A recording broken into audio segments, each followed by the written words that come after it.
Friends and folks, welcome to Kaiju Lounge, your home for humor, opinions, and nerd shit. I'm your boss monster, Noah Waterman, and while I like to cover plenty of different topics under the nerd shit sphere, so to speak, there's plenty more I don't know. So my guest tonight is hopefully going to catch me and all of you up to speed.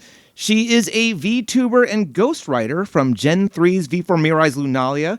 She specializes in ASMR, gaming, hosts game shows, and watching wrestling. Oh, and she may be constantly haunted. Take a look. Oh no, oh no! This script doesn't look right at all! It's your fault for procrastinating on your PV. You got this. You're right. My name is Alias Anono, your local ghostwriter here to write your happily ever after. Now on to Act 2. You'll find me creating ASMRs, exploring open worlds, hosting game shows, watching wrestling, and always reading a good tragedy. Oh, looks like the show's about to start. Don't forget to bring your bouquet. Please welcome my guest at this time, alias Anastasia, Eloise, Amelia, Lucia, Olivia, Cordelia, Arabella, Cecilia, Von Grimm's, Artemisia, Anono IV, otherwise known as Alias Anono. Alias, how are you doing tonight? I'm doing great. Wow, I didn't expect you to say my whole name. I was like, oh my, the only person who calls me that is my mother. I do the research here. I'm sorry to give you the scares. However, I feel like you're regularly surrounded by scares. It sounds like, for the people who don't know, for the very few people who don't know watching this, tell me and everyone else, who is Alias Anono?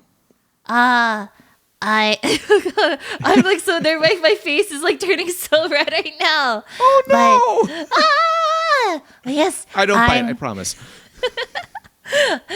I'm Alias Anono. As you saw from the beautiful introduction, I specialize in ASMR.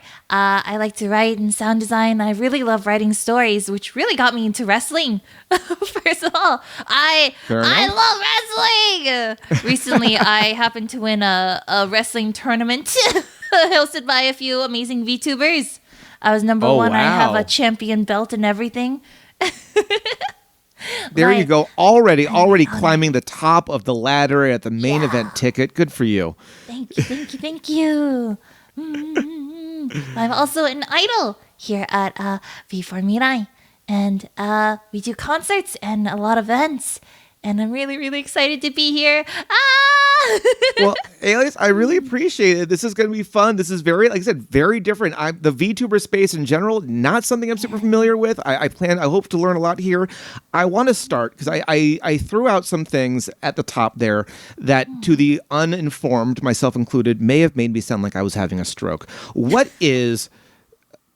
I say Gen 3, V4Mirai, Lunalia, like, what do these words mean? So Gen 3 means I'm number 3, Generation 3. So each, generation has, their own set of performers and virtual YouTubers, right?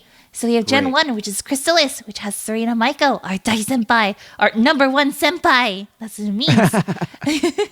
And then we have Gen 2, Petalite, which consists of Maria and Yae and Mono. And then we have Gen 3, which is Lunalia, which is my gen, which is me. Great. Alias Nono. And then we have Mimi the Witch, Dr. Nova, and Rem Kaneshibari. And then we have also our Gen 4, which is our newest gen as well, which has, Ra-Ra. And we have, oh, my face is so red right now. We have Poma, Terra, and Laiko. And so each generation represents a different group under, the V4Mirai brand, and also, as different small idol units, essentially. Gosh, you're kind of like sub teams within the larger V4Mirai universe, so to speak. Exactly, we're just like little factions. So, are we ever running into like faction warfare? You guys ever going head to head on anything? Oh yeah, I know I'm thinking too wrestling, but yeah. Don't worry, I love wrestling. No, we definitely go head to head. We've done a lot of like senpai versus kohai collabs, which is people who have been here for a while versus our fresh meat, No. our green members. But yeah, we've done quite a lot. We've done a few events as well. So That's great. That's great. So the V4 Mirai, it sounds like it's kind of like this sort of larger umbrella you guys sort of roll all up into. You come from a background, your family owned a theater, that a very tragic backstory. As I've discovered, one of the most tragic in the V4 Mirai universe. Thank you. You've said so yourself. No, I'm paying attention. Don't worry. How did you get involved with V4 Mirai? Well, I was actually arrested, but I was arrested. But luckily for me, V Sensei was there, and she kind of saw me and thought I had potential, so she let me come to the school and apply, see if I fit, amongst the students, and because of that, they let me in, and they're now teaching me how to, properly control my ghost powers. Okay, so let's God, there's a lot to unpack there. Starting with you being the first felon I've ever had here on the channel. What'd you get arrested for? There's a lot of things, Oh, geez. Okay. I guess one of them was like aggravated assault. That one. That old chestnut. Yeah, just aggravated the assault. Basics. We have robbery. We have breaking and entering. We have vehicular manslaughter. All the fun stuff. It is what it is. All the fun stuff, right? I guess good for you that the V4 Mirai team was able to at least bail you out off of your vehicular manslaughter charges. So you say you take control in ghost powers. I say this before, and this is something I wanted some clarity on, because there are two forms of ghostwriter in my head. There is what the notorious B.I.G. did for Little Kim and a lot of her albums ghostwriting, and there is the PBS TV show from the 90s ghostwriting. Where do you align on the spectrum? Are you a ghost that writes, or are you a ghostwriter? I have been both, actually. Oh wow! Okay. So you're constantly going around, filling the spectrum here. Yeah, gotta keep it fresh. But I've always enjoyed writing for other people. I've always been a little self-conscious about my own work, so I never really performed it myself. But it wasn't until the people at V4 who kind of helped me believe in my own abilities, to make me want to actually try being proud of my work more so, and performing it myself. So even though I am a ghost and I am a writer, I've dabbled as a ghostwriter, writing for other people and mixing for other people, doing sound design for other people. But I've also gotten to a lot for myself. So it's been a lot of fun. So was this kind of like a scouting thing? They pulled you out, they saw that your talent, what you did for other people? Or were you kind of like, I'm ready to step forward now, I'm ready to be seen, I'm ready to take initiative? I guess it's a little bit of both. I've always known about V4 Mirai for quite some time, actually.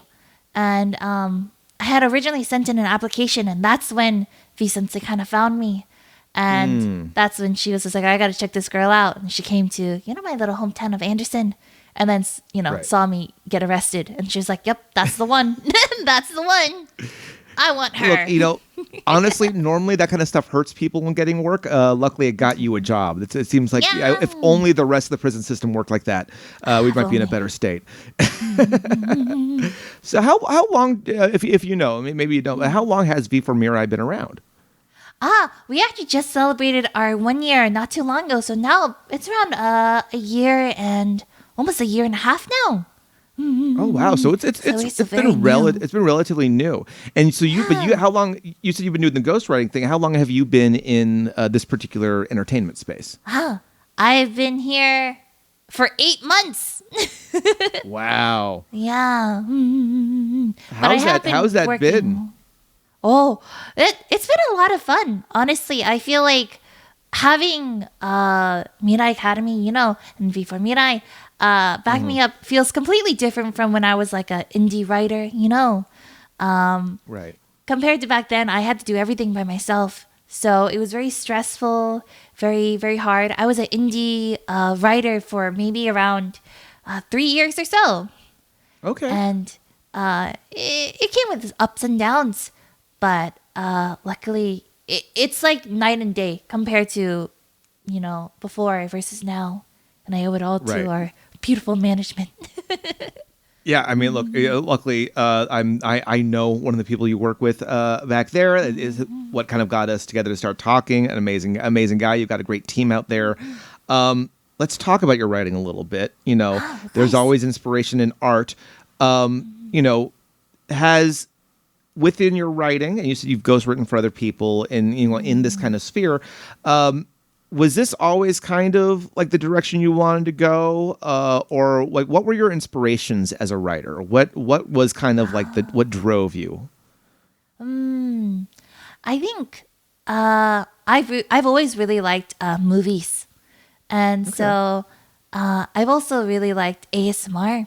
I started listening to ASMR maybe 8 years ago, and seeing how these people are able to bend sound so well and create all these atmospheres, and just from I think my obsession was more sound than writing, honestly. Interesting. It's my special interest. Like whenever I watch movies, I always pay attention to like the panning and stuff and how people make sounds. I've watched a lot of like Foley videos, and I got to dabble in it a little myself as well. Right. But when it came to writing, I think what inspired me the most was probably just other ASMR artists. I've always admired the creativity of being able to showcase a story without any visuals. So the only focus is the sound and how they, I guess, create their universes and make the flow so, nice and immersive. No, But totally. definitely Yeah. old movies. Old. Yeah. No. It depends on what we call old. I'm always, self-conscious, but that's a me thing. I'm not going to put that on you. ASMR is interesting because of the various things, I was saying like I'm not as familiar with. Like I never got into the ASMR thing.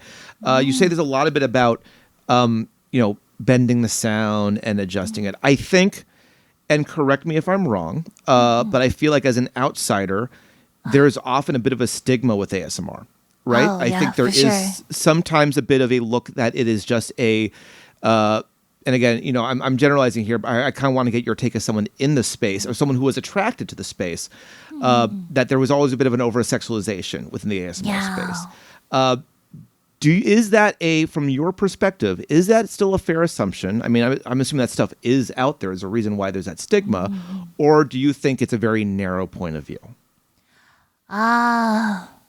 Personally, I think it's definitely out there. I see it all the time. Anytime I write an ASMR, in the search line, I've seen, a few saucy things. I mean, I still click it, but but, we're all human. I get it. We're all human. We're all human. And I do want to say that, like, look, there's nothing wrong with that stuff. I think it's more about, I'm talking more from the outside perspective, right? It's like, look, sex work is work, no matter whether it's just through sound or, the internet or how have you. It's what's kept OnlyFans in business for so long. But, sure. I do wonder if there's, it doesn't seem like that's, and the one you're describing to me, and I didn't mean to interrupt, so please continue to elaborate. But like, it's not the only thing out there. Oh, definitely not. It's a very, it exists without a doubt. But I do think it's a very narrow, or a very small amount. It's like it's a minority of ASMR, but it's very loud because it's so popular. Yeah. But majority of the ASMRs that are out there, I mean, it's just the satisfying. ASMR is just, the reaction you get when you hear satisfying sounds. For example, close whispers don't have to always be intimate. Like a good example of ASMR that was on like the main, the main space would be like Bob Ross. Bob Ross, in my opinion, that's a really good point. That's a really Bob good point. Ross, who was an ASMR artist, whether he believes it or not. his videos were like ASMR, because it focuses mainly, of course, on the art of that the Bob Ross was making, but it was the gentleness of his voice. It was creating that calm and cozy sphere, and also the sound of his paintbrush. It's that sound that's so satisfying. That's why a lot of people like to watch Bob Ross. It's not just because art, but it's the atmosphere he was able to create with it. And that's, to me, what ASMR is. Also, like, for example, I don't know if you've ever seen, like, the Peanuts. Like the like, cartoon? Like Snoopy? Yeah. Yes. So... I've seen both that and the Lagoon, but I assumed you meant the cartoon. Yeah. But if you, like, really pay attention to, like, Snoopy's actions, there's, like, a lot of videos about it, but... There's a lot of like satisfying sounds that Snoopy makes when, like, for example, like when building like a sundae, all those like small Foley sounds that are just like really satisfying to watch and hear. To me, that's ASMR. It doesn't have to always be overtly sexual. There's a lot of wholesome ASMR artists as well, that do like words of encouragement or, helping people calm down through triggers like hair brushing or like ear cleaning, even something, simple like positive affirmations, all that falls into ASMR for me. Maybe something even more, if we were to like deconstructing it, we could do something like soap cutting videos. Those are always satisfying. But that's also ASMR, Yeah, I mean, I guess that's fair because you bring up the Bob Ross thing. Like, even then, it's like even though we don't think of it as such, right? It's the learn how to paint was what drew you there. But like, if he was there sounding like Bobcat Goldthwait and just screaming all the time, then like it would not have held a nation's attention the way Bob Ross did in the past. I think it's a very good. And then we also have hell, I've fallen asleep to a white noise machine that sounded like the ocean before. Like is there really that much of a difference? I'd be curious what got you, like, who were the ASMR artists, if you will, that got you into that space, that got you interested in all that? I think the first person was Pillow Deer. One of the first people was Pillow Deer. She's also now like a very good friend of mine. But I really liked the way she was able to... What drew me in the most was her storytelling. She's always able to create such a immersive atmosphere. And then I guess the next one would be like Cartland ASMR, Cartland Audios Now. They do a lot of like visual ASMRs. So it's very like immersive. Like, I think it was I found them on accident. I think I fell asleep to one of Pillow's videos, and then I woke up inside of a hamster cage, and and I was like, "What is this? Where am I?" But literal or metaphorical? Literal hamster cage. Oh, okay. This person was they're really into props, and I think it's really cool how they're able to not only, because it's one thing to do an audio like what Miss Pillow and I do, where it's just like, here's a still image or here's like a small animation, but a lot of ASMR artists, especially the ones who are not 2D, like us, they go all out with their decorations, with the props, with the amount of attention to detail is quite insane. I also like VV ASMR, ASMR Bakery. There's quite a lot. There's a lot. Well, great. Well, as you moved from being a fan to doing it yourself, what surprised you about the process of creating it, of putting it all together? Was there anything that like you did not expect as you were kind of moving into the field? I think it's the amount of thinking on your feet that you have to do. So, for example, like with pre-recorded things, you can, take your time and, be like, oh, like maybe I want this sound or maybe I want that. And you can plug it in. But if you're doing live ASMRs like I do too, like the upstreams of ASMRs, there's so many factors you have to consider. Like how the audience will react is one thing, because, videos, you predetermine the ending. or how things will go. But when it comes to like live performances, it definitely becomes very difficult, especially if your focus is on storytelling like mine are. It's always an adventure. It's always fun to see how creative other people are, and like they help me think of like alternate endings or ways to put our brains together to make something even more beautiful than what I had originally planned.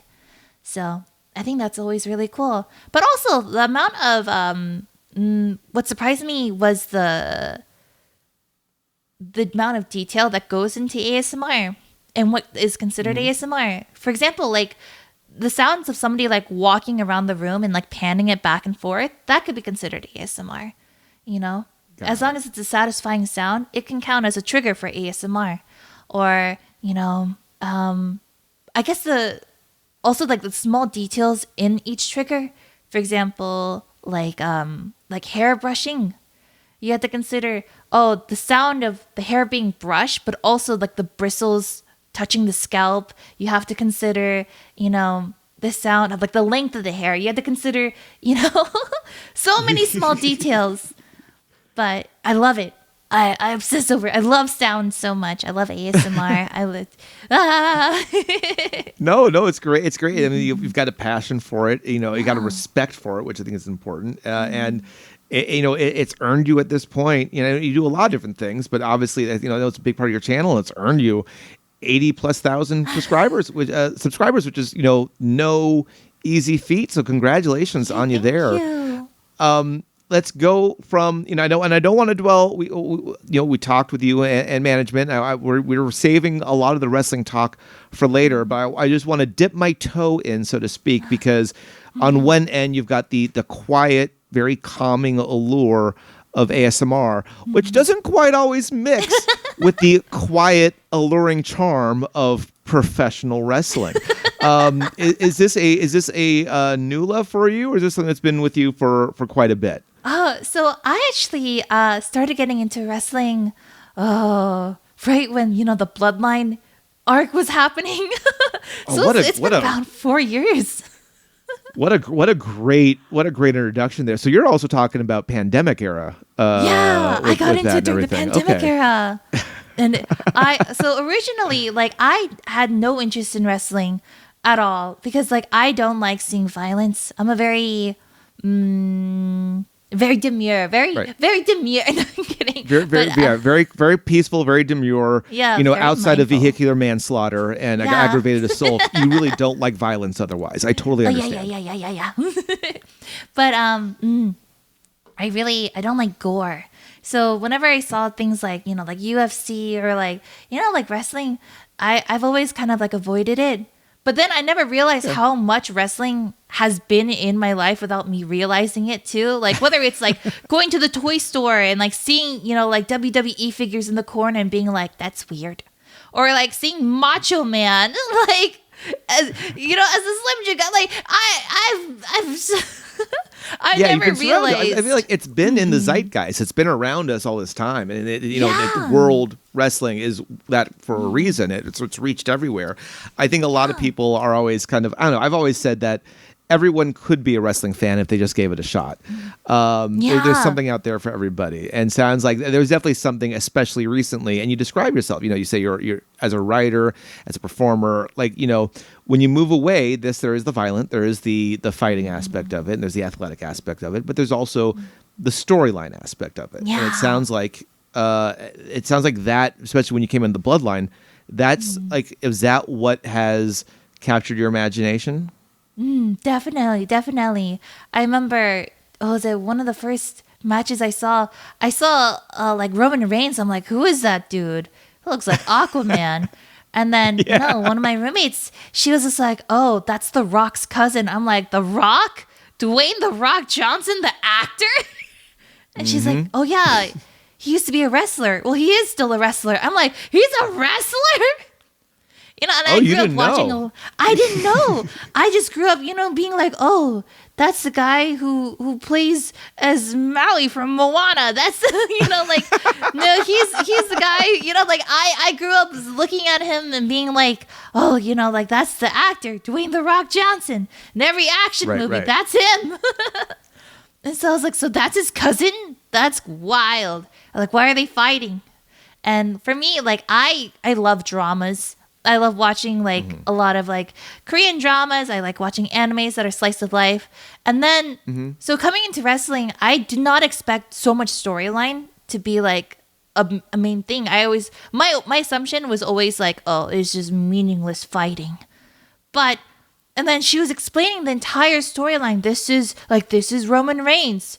This is the bloodline. He is in this group. And this is his family. That's Jay. That's Jimmy. And they're all cousins. I'm like, so they're all cousins with The Rock? Yep. And seeing the power struggle and seeing Sami Zayn and Solo come into the mix and, seeing Roman's heart go from like, I'm a father. And then like seeing him go from that to now with Sammy. And I, my delusional brains. I stopped watching anime and dramas because of wrestling. I was like, nothing compares to the storylines I'm seeing and witnessing right now. Yeah, I mean, it's funny you say that because I do think there is, very different mediums, but the way, and I'll say I've been within the nerd sphere enough. I know my anime better than most, but I also don't think, I'm not as well versed. I know the big name stuff, and I look. There's not that much difference between the storytelling in pro wrestling and say something like Dragon Ball Z or a One Piece. About long-term payoffs, about character growth, about shows that somehow managed to last over 1,000 freaking episodes and still be telling new stories every time. Like I think that wrestling's at its best when it feels like anime. Right. And I don't want to get too into it because we're going to talk anime on your stream. Wrestling on your stream at some point. I'm excited to get into that. But we can talk a little about anime because I do think there is an inherent connection between the VTuber space and anime. I've rarely, if ever, seen any that, don't have anime art inspired characters and looks and stuff like that. For you, what you mentioned you being into a lot of the slice of life stuff. What got you into anime and what are some of the ones you enjoy doing? Oh geez. My papa, my father, it was a real big anime fan growing up. So he watched like City Hunter. He watched a lot of Lupin. He watched, my mother also really liked Candy, and so like it's always kind of been in my line of sight since I was born. So I remember growing up watching a lot of Lupin as a kid and being like, Fujiko, so pretty. Pretty lady. But, some of those shows were maybe not very appropriate for me as a kid, but I really enjoyed it. And then, and eventually, like, I got into, like, magical girl shows because, I would hit, like, the age of 4, and I'm like, what is that? Who is Sailor Moon? And I had also a lot of siblings and a lot of older cousins who also watched anime. So, if I ever went over to their houses, my older cousin, she'd pop in a Sailor Moon episode. We watched the movie probably 30, 40 times a night and just,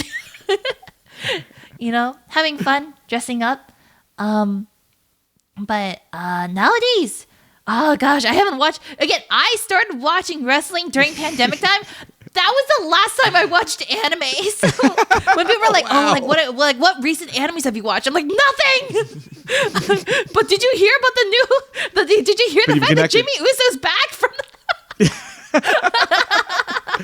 Look, it's only, and there have been wrestling anime in the past, but it's only a matter of time before WWE, I think, drops into that space somehow, and then it's a whole world of fans. It'll just be over for them. It'll just explode to all new heights.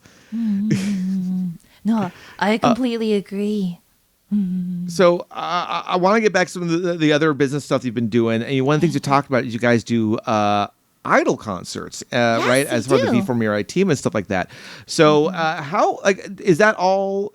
Online? Are we doing in-person stuff yet, or we're not sure that people would be too scared by a ghost to be able to allow that? Like, what does both the preparation and the performance of a V4 Mirai idol concert look like? Oh, geez. It's like months. We probably prepare concerts maybe like a year in advance. We're always like working hard. There's, there's the dance training, right? And then there's the singing training. We, a lot of the girls, and I recently started doing vocal training. So we do that. So we have classes and stuff. We also have, we had to, set up for the concerts. So a lot of us have to, not to break the kayfabe, but wear our mocap suits to make sure everything looks good for practice. So each joint basically has like a sensor on it. And so we have to do a lot of practice, make sure everything is nice and neat. Recordings have to be done for practice. But we do a lot of live concerts, in person. So it's, I think last year at ALA, I think this is the first concert I ever went to for V4 Mirai. And it was at ALA, and the room was huge and packed full of so many people. I was so surprised because, at this point I had gotten into V4, but I had never met any of my senpais or anyone else. I only talked to management. I didn't even have I didn't have anything ready yet. And so this was their first time meeting me too. And it was kind of like a by chance thing. I just happened to be in the area. So, I got there and I was like expecting, this is a small company in my mind, right? I'm like, this is this group hasn't even been here for a full year yet. Like, how many people could really be here? I was stunned. I was in line I was in line for like 40 minutes straight just waiting to get in. And I was like, oh my gosh, what the line? A line stretched from the door all the way around. And I was like, this is kind of insane. But, wild. Yeah. So they have a lot of equipment. I'm not too big on equipment. I don't really know much other than the fact that they're able to, project this onto the screen very, very well. It looks very real in the sense of it's like you can touch them. It reminds me of very the Hatsune Miku concerts, at Miku Expo. Yes. So it's basically that. And it's so gorgeous. These are really live in-person concerts. That's wild. That's such an interesting. Are you for something that as you described, it's only been around for 8 months or so, right? It's still a relatively new group, but already fourth generation in there right now, has been around for a bit. Are you shocked at the rate of growth this company has seen so far? Oh, definitely. So V4's been around for maybe a year and a half now. I've only been here for 8 months, but my bad. Yes. You're good. But it seems like every generation comes around once every 5 months or so, almost half a year. So it's 2 generations per year ish. And I'm not gonna lie, it amazes me how fast we've grown, but it amazes me how fast our communities have all grown together too. So, and all the girls are so sweet and talented. It's kind of for me, I was a little shocked when we got, new people already, oh, I'm 3rd generation. What do you mean we have a 4th generation? We're still the babies. Right. It's too soon. But then I got to meet them all and I was like, oh, I understand why you were hired. I get it. It's kind of like one of those if I don't hire you now, somebody else might take you. And I can see they're all so talented and so amazing. And I'm just like, you know what? I'm glad that you're here. Are there, looking at the larger sort of space and industry, are there a lot of these other kind of organizations, these sort of kind of umbrella. I don't want to say umbrella corp. That makes them sound soulless, and I don't want to cast that on anything. But like, are there these other kind of, aggregate groups that are kind of, pooling talent like you together? Oh, of course. Okay. I think the two biggest ones are like Cover Corp, which oversees Hololive, which is our, the number one VTubing company in the entire world, right? Hololive. I love Hololive. And then we have Anycolor, which is overseeing Niji Sanji, right? The second biggest.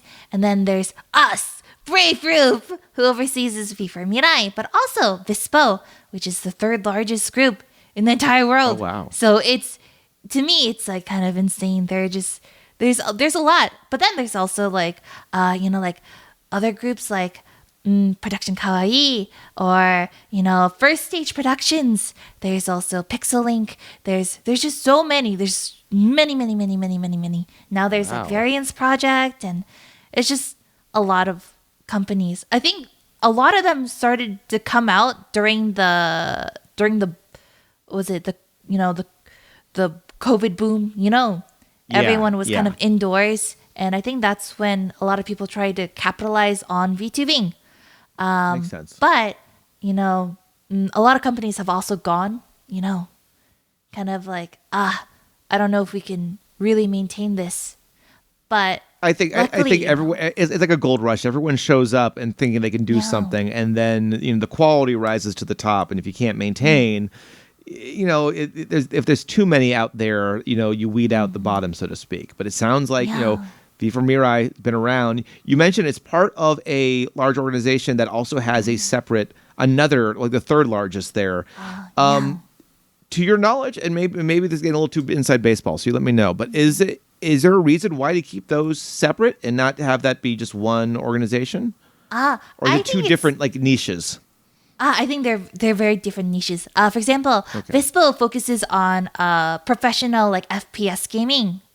They do also concerts and music and streaming, but their main focus is like competitive gaming. And then there's also other branches within Brave. For example, we have Riot Music that focuses solely on music and streaming, but their concerts, their music, original songs, they're just their main focus is so clear. And for on the English side, we have VTuber Mirai, and on the EU side we also have and VTuber Mirai focuses on music as well, mainly music and gaming. And then we have Globi, which is our EU side. And every branch has a different niche. For example, Globi has like a mixed gender branch. So for VTuber Mirai, we're all girls. But in Globi, they have boys and girls. And we also have like other branches for other sections. They all have their own niches as well. And I think it's really nice. Is how big, when sometimes we talk about industries, I'd say, when you work in DC and politics, everyone knows each other, right? Sometimes even if it's an industry's large, it can feel like a small world when everyone knows everybody. How big does the VTuber space feel, or do you feel like it's despite having a huge following, the actual industry is very kind of close knit and small? I think the actual industry is very close-knit and small. I feel like because everyone started off as like an independent streamer, in order to have joined the company, everyone had to start somewhere, right? Everyone was an indie. And, and as an indie, your biggest asset would be building connections to people. And, like networking. I do feel like it's still a big space. Like there are a lot of VTubers like that are in, like companies that I have never spoken to. But we all kind of like, well, maybe it's just me. But I'm always like aware of other VTubers as well. I pay attention to other companies and like what they're doing and who their members are. What are they like? I hope we get along. Yeah, for sure. But it still does feel like the VTubing sphere is constantly growing. So even though like a lot of people already kind of know each other, because of how fast it grows, it won't be long before I feel like I'll become a small fish in a big pond kind of vibe. Still, I'm actually kind of feeling that already. Maybe, but at the same time, I see those numbers. I see the people, your fan base. You are well loved in such a way that I think there's still big things on the horizon. Let's talk about that horizon. What are kind of where you are right now with everything going on? What do you feel like are the next evolution, whether it's for Mirai or for you specifically? Like, where do you see things going?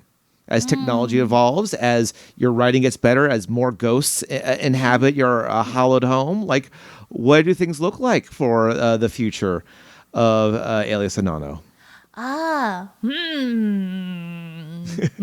Big picture ticket. There we go. Big picture. Really get you thinking. I don't know how much I'm allowed to say about this in particular, but I do have like a lot of plans for the future. Right. One day I want to be able to do like a concert with just my gen mates in Lunalia. I want to see all the girls do, concerts with their own generations as well. I want to see solo concerts happen. I want to see games being developed. Oh yeah. One day I wish I can voice in a game. Possibly. Voice acting has always been my passion as well. So That's great. But yeah, there's a lot of things I want to see happen. I know there are a lot of things in the works right now.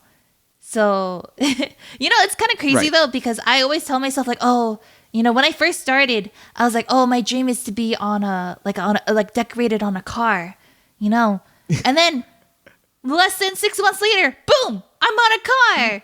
Or like, oh, really? I really I want to have a concert. I want to be a part of a concert. Boom, less than 6 months later, I'm at a concert. Wow. So things are already moving fast for you. Yeah, things are moving fast, but it helps us stay motivated, Totally. And it's always make us look forward to seeing what's gonna happen next. So if I say something like maybe it's me, maybe I'm good luck or something. Maybe I'll be like, oh, I want to be on the New York the Times Square TVs. Actually, that already happened for Mario Senpai. So boom, it's already. Well, goddamn, there you go.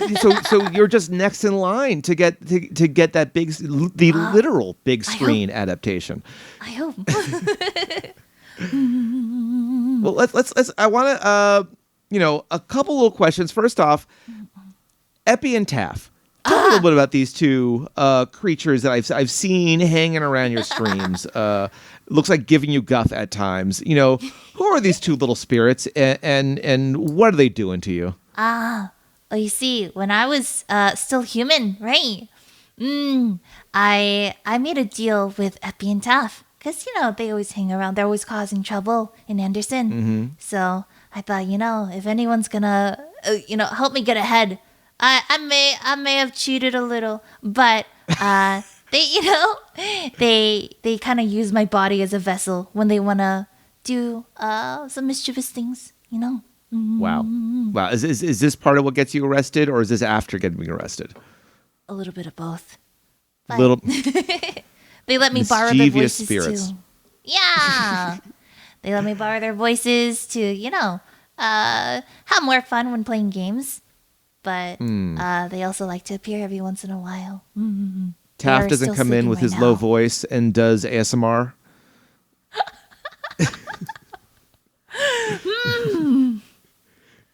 A whole new spiel for them.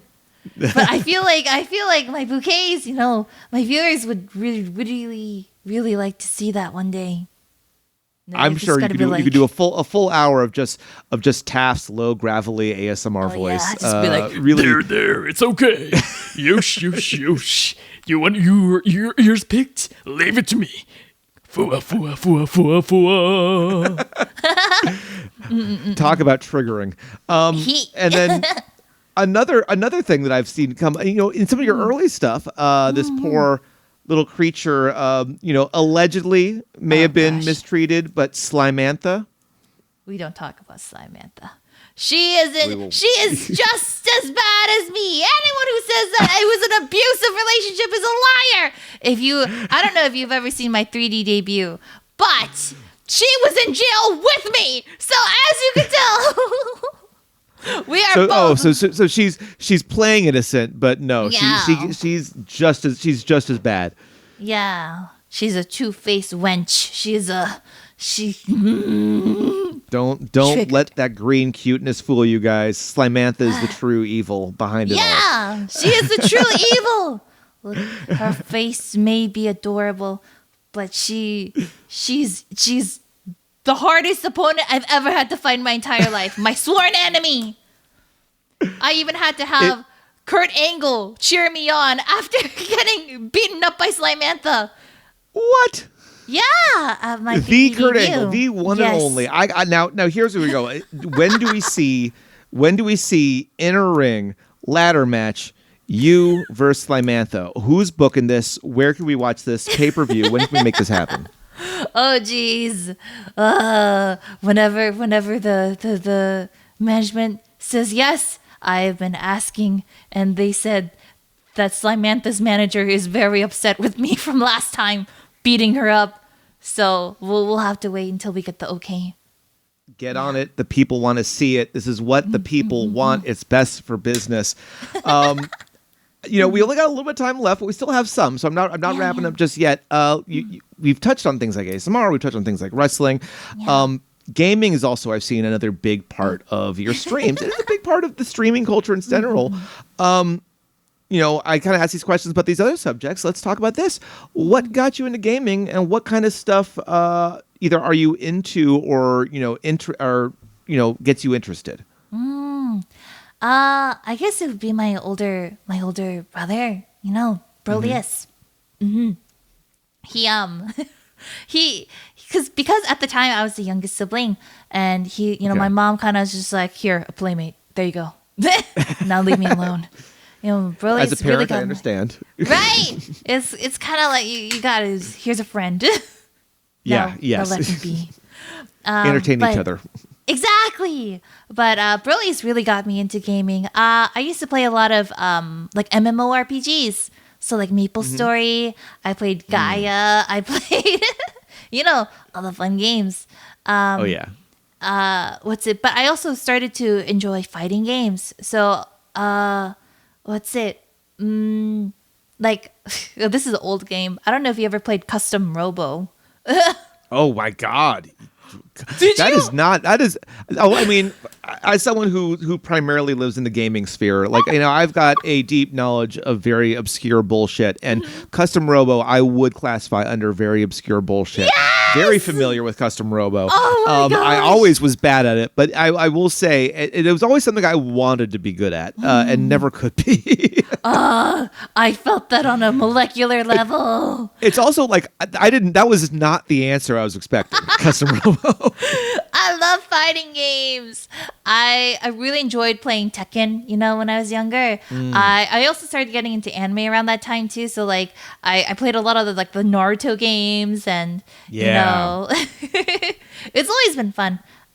Even though I don't like violence, fighting games are different because real people aren't getting hurt. But Valid. It's valid. I loved fighting games. Also, more relaxing games like Animal Crossing. Actually, no, Animal Crossing is not relaxing. The first Animal Crossing on GameCube, they were so mean to me. Oh my gosh. It helped me build a thick Animal skin. Crossing is just capitalism. Like, it's not relaxing. It's real life. It's just you constantly trying to pay off your rent. Like, no, that's not relaxing. I already pay a mortgage. I don't want to deal with that shit in gaming. No. I agree. I think Animal Crossing shaped me to be the felon that I am today. My true lore. Yeah, you can't pay off that house if you don't steal the bells from the bank first, and then get locked into Mr. Mole's jail or whatever. Exactly. You gotta. I got my first heartbreak on Animal Crossing. It was. You got to understand. Who did it? Who hurt you, baby girl? Who hurt you? Let me speak my truth. So there's a character named Midge in Animal Crossing. The original Animal Crossing, there was a little pink bird named Midge. And you have to remember, I was like maybe in first or second grade. Okay, she was just a baby. You know, I was a kid. I was maybe even younger than that. You know, because it was like my brother's game. And so the thing is, if you make 2 accounts in Animal Crossing, and if you gift like things to like a villager, so for example, I gifted Midge furniture. I was her sugar daddy. I was like, Midge, for you, I would give you everything. I was getting her fish. I was getting her bugs. I was getting her furniture. I was getting her clothes. I was like, your entire house is me. I did that, and you know what? You're welcome. You don't have to thank me, Midge. It's for you, my friend. Because there's like a lot of snooty characters. There are a ton of snooty characters. Yeah. Animal Crossing characters have the worst attitudes for some reason. I can't explain it. Yeah, especially the original one. Like they were like, "Where'd you find that outfit? The garbage? I can tell." And I was like, "Oh my god!" But Midge was the only one who was nice to me. Damn. So when, I got to the point where you can start writing love letters and like letters in general, it's like sending things in the mail to villagers. At my ESL English, I was like, dearest Midge, my beloved, I wish thee only the happiest of days. I think of you in class all the time. Here, a fish for your worries. I went to the jewelry store and I saw this hat for you. I got it and it was a lot, but it was worth it. I hope you wear it and think of me. Like I was writing letters like that. I loved Midge. She was so cute and she was so nice to me. I'm a very loyal person, so like if you're nice to me, I'll give you my entire life. And so what I didn't realize is that, when I log out, right? And I end the game and my brother were to play the game and he talks to Midge, Midge will show him my letters. So one day, my brother had his friends over, and I was, like, oh, I want to play Animal Crossing, but they're playing Animal Crossing, so I'll just watch. And all of a sudden, my brother walks up to Midge, is like, hey, Midge, how are you? And she's like, that's great. Hey, actually, Alias wrote me a letter. Do you want to see it? It's so sweet. And she shows it, and it's my undying love to Midge. Wow. And my brother and my and his friends. And I think I had like a few classmates there too. I don't remember why we were all there, but they saw my love letter. And I was Midge, faux pas, my dude. Oh, yeah. Come on. And then I got made fun of at school and then started my villain arc. That was my heel turn. That was it. That was my heel turn. So from there, you started playing fighting games in order to take the aggression out on something else. Yeah, exactly. Was I'm trying to remember, was Midge in New Horizons? And if so, did you ever play it and get Midge? She is in New Horizons, actually. I got her amiibo card so that I would be able to see her again. But then I felt so awkward. So actually, somebody gifted me the amiibo card, right? And so I could summon her, essentially, right? Summon her from the dead. Because I couldn't find her in New Leaf. I couldn't find her in City of Folk. So she was just gone for 3 games. She must have felt so bad. She must have felt so bad and left town. Yeah. Traveled overseas, Dodo Express, and just left you in the dust. Yeah. And it was like, I was like, should I see her again? And then, my friends were like, just go see her. I'm like, oh my God, this feels like talking to like an ex or something. Like, I was so nervous. And I ended up never summoning her because I got so anxious about it. But so there's still unrequited love here. There is still this meet cute, this like many years later, where you two have to reconcile, come back after all this time. Maybe she's married, a couple kids now, but then sees you and has to make the hard decision of to follow her brain or her heart. I mean, we're talking about stories. This is the stuff, good writing. This is the drama that you live for. Oh my God. I love it. One day I want to see this in drama form. I just want you'll like have like the Korean music playing in the background. Everything goes in slow motion while we look at each other for the first time. Have like a Subway commercial thing play afterwards. It's the life. or honestly, even better yet, you versus Slimantha, Midge on a pole, hanging from the ceiling, climb the ladder, whoever gets her, it's almost like the Dominic in a cage match. You go ahead. It's Midge in a cage. Whoever wins gets her down. God. Am I Rhea then? Am I Rhea? I think in this case you're Rhea. I think you're absolutely Rhea in this case. Oh, I love Rhea. She is so amazing. But yes, if Slimantha is Liv Morgan, then I really can't. I can't let this go. I can't. It got to the point. I got so into the storyline that I banned the names Liv and Dom in my chat. I was like, I can't. Don't show me. Don't tell me. I don't want to know. It's heartbreaking. It's been tough, but goddamn, it's been entertaining. I love it. I think my final question before I let you go, you bring up Tekken main. Who do you like? Oh, jeez. I'm not gonna lie. I like Martial Law. Oh, Marshall, yes. Marshall's great. He's very good at juggling. I like juggling people, and I was like, this is the one. Fantastic. Well, look, we're coming at just about the end here.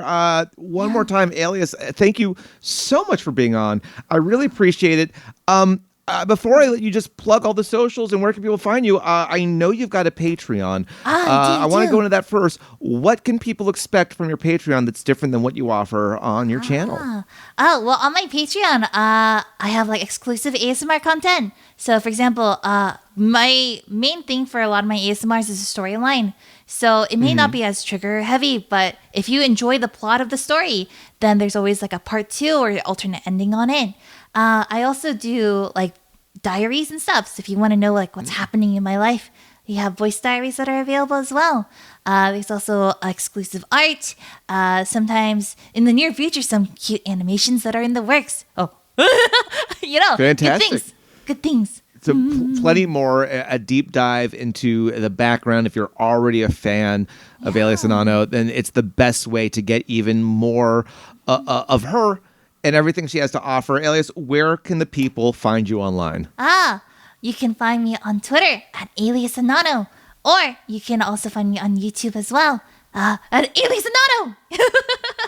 Alias, easy enough. Yes, no. Yeah. And I'd say get in on the ground floor now because, the ceiling is only being raised, and as a ghost, she can fly as high past it as possible. Alias, thank you so much for being on the show. For everyone who's watching, if you are new here, please like and subscribe. It's not just for the algorithm. It's also for my ego. You can find me at Boss Monster Kaiju on basically just about every social platform. I do Blue Sky a lot now, but I'm on Twitch, I'm on YouTube. We got plenty of stuff, interviews, a gaming tournament, podcast. I just like to ask questions and talk to cool people doing cool shit. It's just all part of the package. You can even learn more at www.thekaijulounge.com. One more time, Alias, thank you so much. I greatly appreciate you being here. I look forward. I know we're going to work this out sometime. We'll figure out the schedule being on your stream. Let's talk wrestling. Let's talk my time at WWE, my stuff with Kaiju Big Battle, all the fun stuff that we're saving for you. It's going to be good. But until next time, thank you guys for watching. Stay cool, stay hip, stay heavy. Good night.